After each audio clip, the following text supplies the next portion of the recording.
अस्सलामुअलैकुम दोस्तों, कैसे हो आप। मैं अब्दुल रऊफ़ और आप देख रहे हैं मेरा चैनल सब इंजीनियर ऑनलाइन।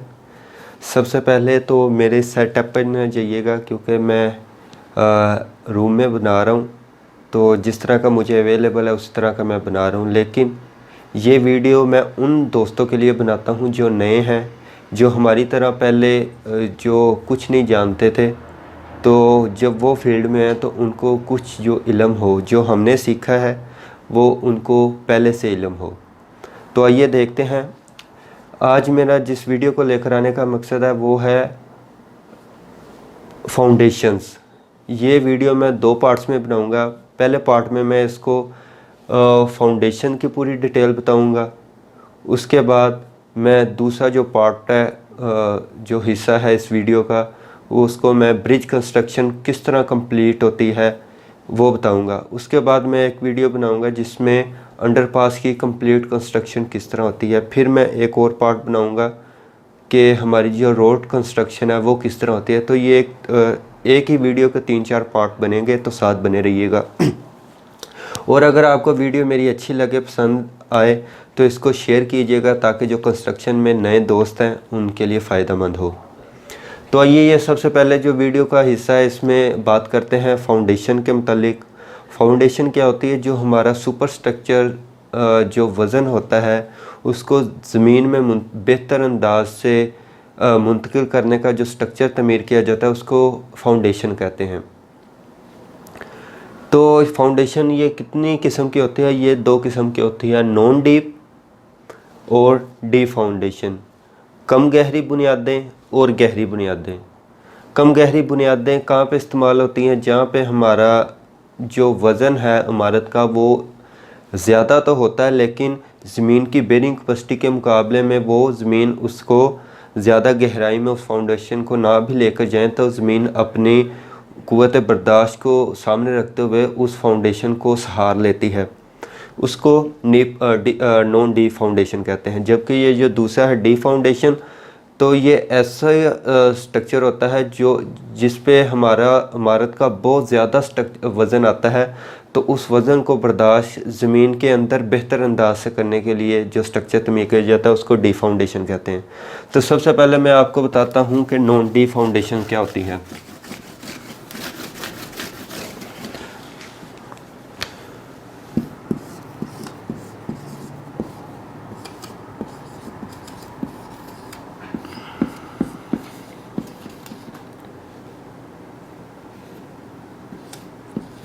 ये पूरा नहीं लिखते ताकि आपका वक्त बच सके। तो नॉन डीप फाउंडेशन में सबसे पहले होता है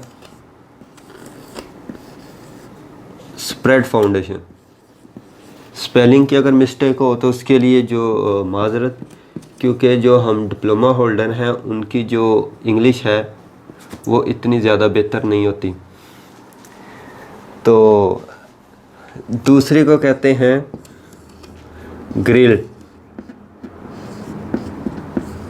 ग्रिलेज फाउंडेशन। तीसरे को कहते हैं स्टेप फाउंडेशन। ये इसी को भी कंटिन्यू कर देते हैं। चौथी फाउंडेशन को कहते हैं राफ्ट फाउंडेशन। और जो पांचवी होती है, पांचवी फाउंडेशन को हम कहते हैं इन्वर्टेड आर्च।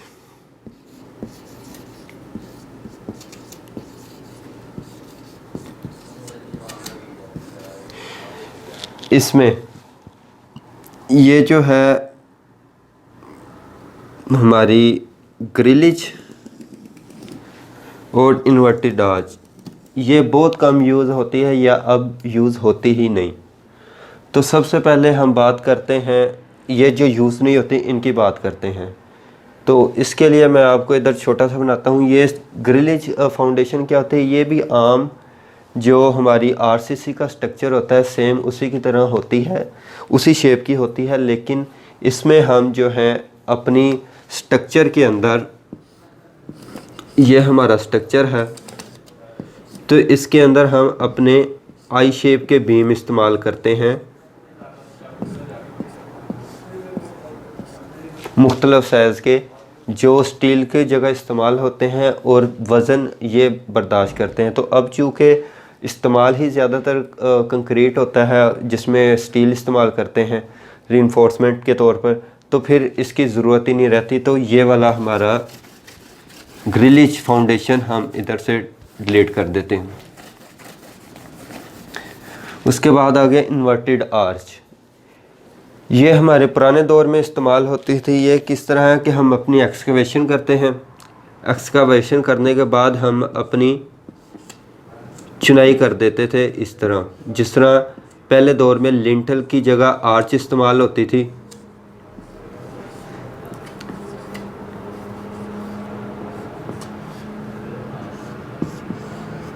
ये इस तरह ये हमारी ज़मीन होती है, ज़मीन की खुदाई, तो इसके अंदर इन्वर्टेड आर्च शेप बना के तो हम अपने उसके ऊपर बुनियाद खड़ी कर देते हैं। लेकिन ये भी अब जो तरीका है ये ख़त्म हो चुका है, मादूम हो चुका है। तो ये भी तरीका अब इस्तेमाल नहीं हुआ जाता, लेकिन किताबों में मौजूद है तो इसलिए बता दिया।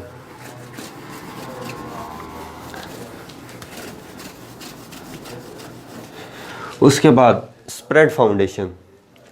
ये स्प्रेड फाउंडेशन क्या होती है कि ये अपने ऊपर आने वाला जो वज़न है उसको जो बतरीज नीचे जो डिस्ट्रीब्यूट करती है। तो इसमें जो है हमारा सबसे पहले ब्रिक्स की और दूसरी इस्तेमाल होती है कंक्रीट की।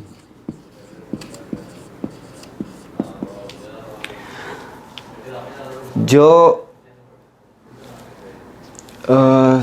हमारी एक और रहेगी है उसको 6 नंबर अगर कहें तो जो है राफ्ट, सॉरी राफ्ट तो लिख दिया, माजरत अभी देखा नहीं था, राफ्ट लिख दी है। ये 5 ही होती हैं: spread foundation, grillage foundation, stepped foundation, raft foundation और इन्वर्टेड आर्च फाउंडेशन। तो इसमें एक ब्रिक और एक कंक्रीट, इसका भी सेम स्ट्रक्चर है, लेकिन इसमें ब्रिक मेसनरी में क्या करते हैं, हम अपनी जो फाउंडेशन है उसको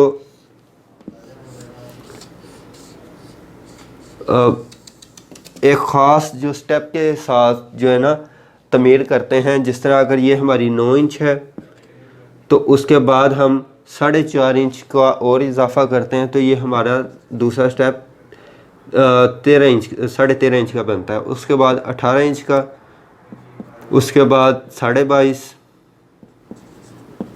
उसके बाद जितने स्टेप, मतलब आम तौर पे ये 22 इंच तक जो घरों की डबल बिल्डिंग जो है 3 मंजिला भी कह सकते हैं, उसमें इस किस्म की फाउंडेशन इस्तेमाल होती है जो अपने ऊपर आने वाले वज़न को स्टेप की सूरत में जो है, एक स्टेप ये है, ये भी है, लेकिन इसको भी हम स्टेप फाउंडेशन कह सकते हैं, लेकिन ये अलग है। तो इस सूरत में हम अपने जो वज़न है इमारत का उसको बराबर जो डिस्ट्रीब्यूट करते जाते हैं और नीचे जो हमारा पैंदा है वो चौड़ा हो जाता है, जिसकी वजह से वो वज़न बर्दाश्त हो जाता है। तो इसके बाद कंक्रीट फाउंडेशन। कंक्रीट फाउंडेशन में बिल्कुल वैसे ही है, लेकिन चूँकि कंक्रीट में बर्दाश्त की जो ताकत ज़्यादा होती है उसके लिए हम अपनी जो फाउंडेशन है उसको सिंगल स्टेप में बना देते हैं। इसकी डिज़ाइन के मुताबिक वेरीज होती है, जिस तरह डिज़ाइनर डिज़ाइन करता है वज़न के हिसाब से, तो इसकी चौड़ाई और ऊंचाई डिज़ाइनर फाइनल करता है। तो बाज़ दफ़ा ये ऐसे तमीर की जाती है और बाज़ दफ़ा वो डिज़ाइनर जो है इसको इस सूरत में कह देता है कि आप जो है इस सूरत में तमीर करेंगे, इसके ऊपर कॉलम खड़ा होगा। तो ये होगी हमारी स्प्रेड फाउंडेशंस की जो बतदरीज जो है हमारा जो वज़न है वो ज़मीन में मुंतकिल करती है।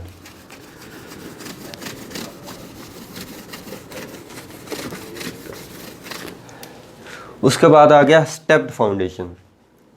ये किस किस्म की फाउंडेशन होती है कि बाज़ दफ़ा हमारा जो पहाड़ी इलाका होता है, ये हमारी पहाड़ी है, तो इसमें हम अगर एक ही फाउंडेशन बनाएंगे कंक्रीट की या ब्रिक की या जिस तरह भी, तो वो बहुत ज़्यादा खुदाई करनी पड़ेगी। जो प्रोजेक्ट की कीमत जो है ना, कॉस्ट बहुत ज़्यादा बढ़ा देती है। इसके लिए क्या किया जाता है,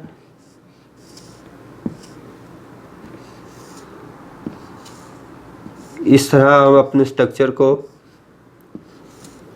डिज़ाइन के मुताबिक स्टेप की सूरत में बना देते हैं, जो कि अपने ऊपर आने वाले कॉलम या कोई भी स्ट्रक्चर को जो है ना अपने ऊपर इस सूरत में, मतलब हमें अपनी ज़्यादा कटाई नहीं करनी पड़ती, क्योंकि पहाड़ी इलाका होता है।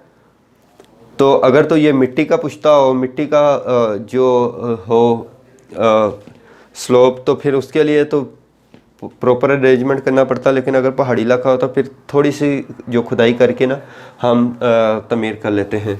ये भी डिज़ाइनर के मुताबिक होती है कि डिज़ाइनर किस तरह अपनी बिल्डिंग को डिज़ाइन करता है। उसके बाद आ गया रॉ फाउंडेशन, इसको रिमूव कर दूं। राउट फाउंडेशन होती है जो अपने ऊपर आने वाले वज़न को, अपने ऊपर आने वाले जो वज़न है उसको मुकम्मल तौर पर पूरी ज़मीन की चौड़ाई में फैला देती है। ये उस सूरत में होता है जहाँ पे हमारी जो ज़मीन की क़ुव्वत बर्दाश्त बेरिंग कैपेसिटी जो है ना बहुत ज़्यादा ना हो। तो इस सूरत में क्या किया जाता है कि हम अपनी पूरी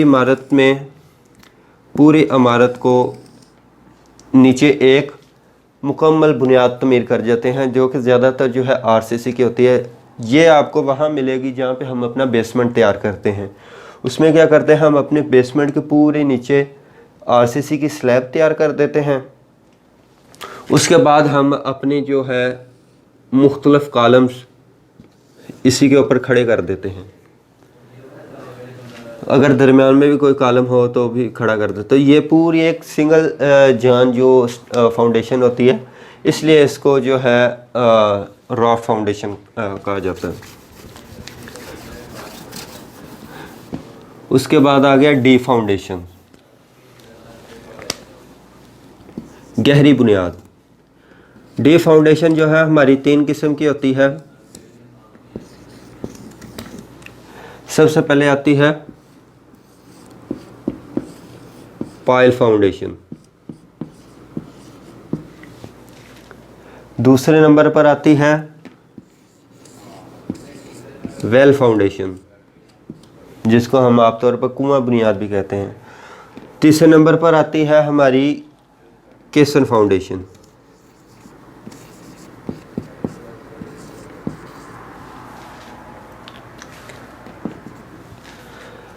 पाइल फाउंडेशन, पाइल फाउंडेशन जो है हमारी 2 किस्म की होती है। पाइल फाउंडेशन, पाइल क्या कहते हैं, एक छड़ी या जिस तरह कह सकते हैं, मुख्तलफ किसी भी तरीके से आप कह सकते हैं। तो इसमें जो है 2 सूरतें होती हैं हमारी, पहली सूरत होती है हमारी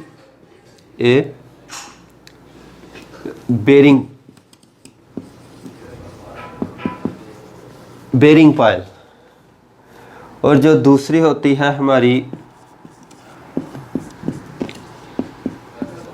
फ्रिक्शन पाइल। वेल और केसन को भी रिमूव कर देता हूं। बेरिंग पाइल, ये बेरिंग पाइल वहाँ पे तमीर की जाती है जहाँ पे हमारी जो ज़मीन की वज़न इमारत का बहुत ज़्यादा होता है, लेकिन जो है हमारी ज़मीन की सतह के करीब ही जो सख्त चट्टान मौजूद होती है। तो उसमें क्या करते हैं कि ये चट्टान मौजूद है, ये हमारा ग्राउंड लेवल है, तो हम अपनी जो पाइल है उसको इस जो हमारी नीचे चट्टान मौजूद है उसके ऊपर हम अपना वज़न जो है ठहरा देते हैं। तो इस किस्म की जो पाइल है उसको बेरिंग पाइल कहा जाता है।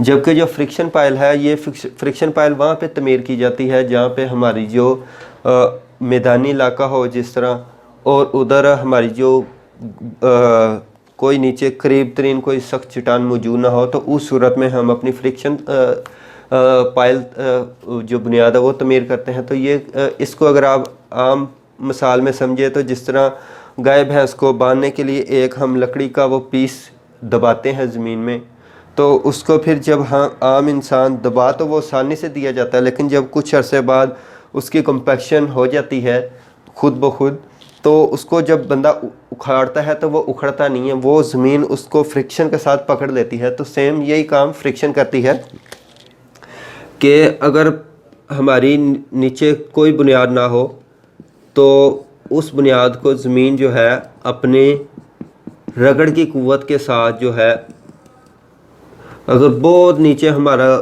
गहरी चट्टान मौजूद है या नहीं है, लेकिन हमने अपनी इस फाइल को फ्रिक्शन के साथ जो है ना, ज़मीन की जो रगड़ की क़ुव्वत के साथ जो है इसको वज़न बर्दाश्त करती है, तो इसलिए इसके पाइल को फ्रिक्शन पाइल कहा जाता है।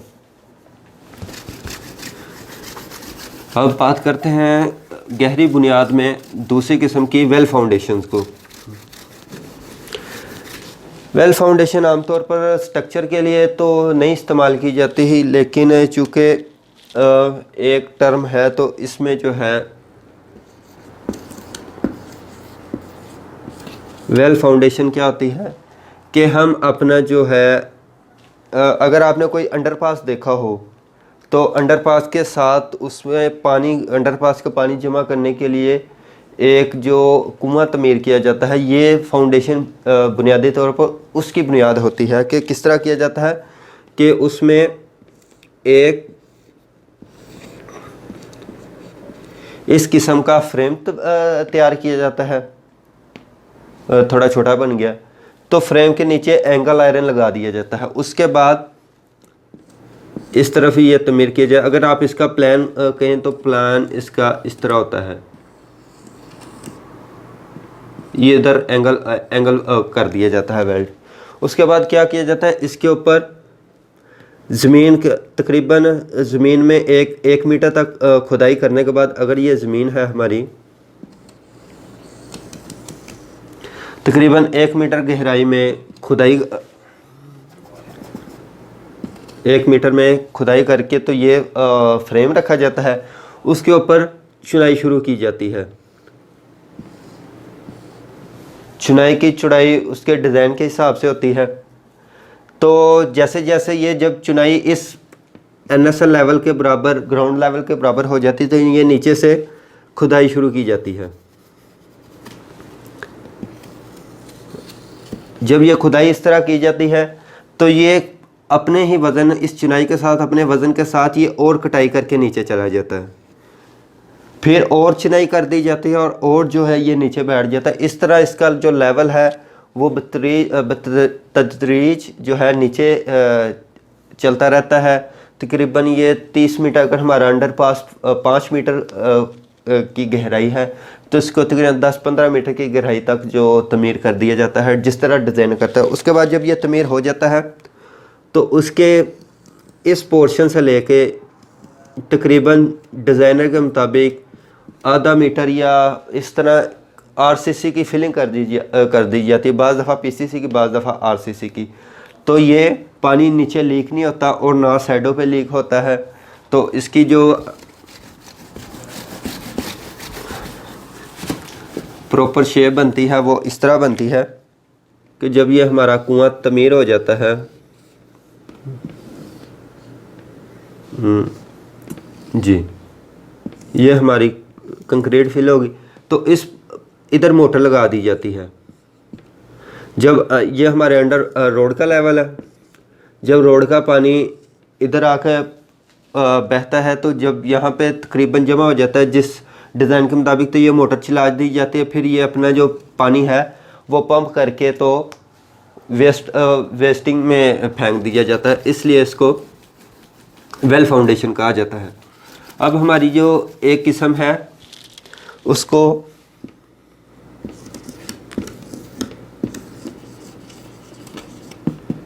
केसन फाउंडेशन कहा जाता है।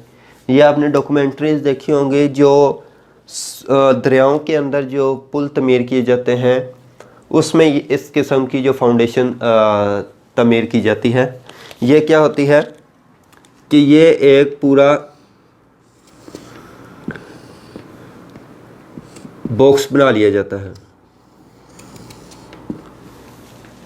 बॉक्स बनाने के बाद इसको जो ज़मीन के पानी के अंदर रख दिया जाता है। बाज़ दफ़ा ये पीस जो है गहराई कम हो तो सिंगल पीस रख दिया जाता है। अगर गहराई ज़्यादा हो तो उसके लिए जो है आम तौर पर वो फिर और हो जाती है कि यह कम गहराई पानी के लिए इस्तेमाल होती है। वो जो दूसरी ज़्यादा गहराई के लिए है वो क्या होता है कि वो हम अपने ये जो दरिया है हमारा, दरिया के अंदर हम अपनी एक कोफर डैम बनाते हैं, ये भी एक टर्म है। शीट पाइल्स लगा के तो हम अपने जो चार दीवारी तमीर कर लेते हैं। चार दीवारी तमीर करने के बाद हम इधर से पानी पंप कर देते हैं बाहर, ये हमारा एरिया खाली हो जाता है। इस खाली एरिया में फिर हम अपनी जो प्रॉपर कंस्ट्रक्शन करते हैं, पाइलिंग करनी है या जिस तरह, तो ये अलग स्ट्रक्चर है, लेकिन ये कम गहरे पानी के लिए इस्तेमाल होती है। बाज़ दफ़ा ये ऊपर से ओपन होती है, बाज़ दफ़ा ये इसको क्लोज़ तमीर किया जाता है। तो क्लोज़ तमीर करने के बाद ये पानी में तैरने के तैरा के जो इसकी तैराकी के साथ इसको ले जाया जाता है। उसके बाद जो है ना इसमें से वैक्यूम निकाल के हवा का तो इसको मौजूदा जगह पे बिठा दिया जाता है। तो उम्मीद है आपको ये जो कम गहरी और ज़्यादा गहरी बुनियादों की जो डिटेल थोड़ी बहुत मुझे मालूम है वो आपको समझ लगी होगी। तो वीडियो को लाइक करें, शेयर करें, और अगर आपको वीडियोस मेरी अच्छी लगती हैं तो चैनल को सब्सक्राइब करें। अस्सलाम वालेकुम।